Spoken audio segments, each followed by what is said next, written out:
ये उस समय की बात है जब यीशु और उसके चेले यहूदिया से गलील की ओर जा रहे थे।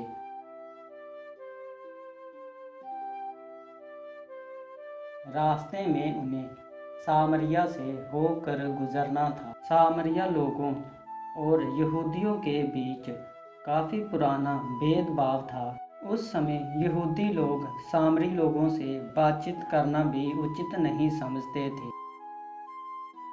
ये दोपहर का समय था और बहुत तेज़ गर्मी थी। यीशु याकूब के कुएं के पास बैठ गए क्योंकि वो बहुत थके हुए थे। तब उसके चेले शहर से खाना लेने चले गए। फिर थोड़ी देर बाद उस कुएं पर एक सामरी औरत पानी भरने आई। तब यीशु ने उससे कहा, मुझे पानी पिलाओ।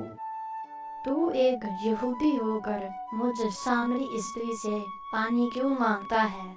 अगर तू मेरे बारे में जानती तो तू मेरे से ही जीवन का जल मांगती और मैं तुम्हें दे देता। हे प्रभु, तेरे पास पानी भरने के लिए कुछ है भी नहीं और कुआं गहरा है, फिर जीवन का जल तेरे पास कहाँ से आया? जो कोई इस कुएं से पीता है वो फिर प्यासा हो जाएगा, पर जो जल मैं तुम्हें दूंगा उसे पीने के बाद कभी कोई प्यासा ना रहेगा। हे प्रभु, वो जल मुझे दे ताकि मैं फिर प्यासी ना रहूं और ना पानी भरने कुएं पर आऊं। जाओ और अपने पति को बुलाकर मेरे पास लाओ। मेरा कोई पति नहीं है। तुमने सही कहा है, तुम्हारे 5 पति हैं और अब तुम जिसके साथ रह रही हो वो तुम्हारा पति नहीं है।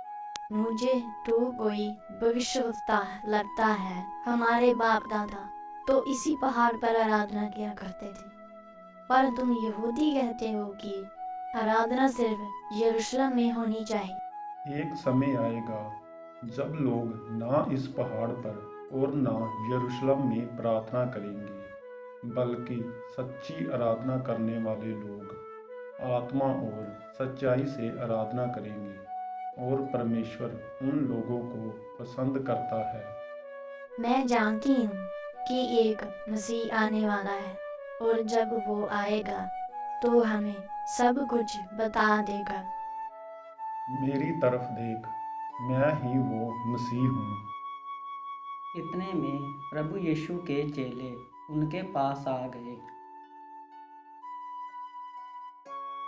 और यीशु को एक सामरी औरत से बात करते हुए देखकर आश्चर्यचकित हुए, पर उन्होंने कुछ नहीं कहा।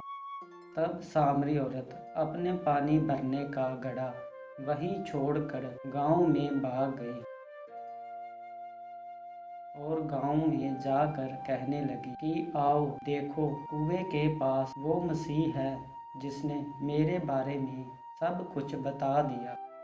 तब सामरिया के लोग यीशु को देखने भागते हुए कुएं के पास चले आए। तब गांव के लोग यीशु से मिले और यीशु से मिलकर बहुत खुश हुए और उन्होंने यीशु को सामरिया में रुकने को कहा। तब प्रभु यीशु सामरिया में 2 दिन रुके और उन्हें परमेश्वर के राज के बारे में संदेश दिया। तब गांव के लोगों ने कहा कि अब हम उस औरत की वजह से नहीं, बल्कि हम खुद ये विश्वास करते हैं कि ये ही मनुष्य जाति का उद्धार करता है।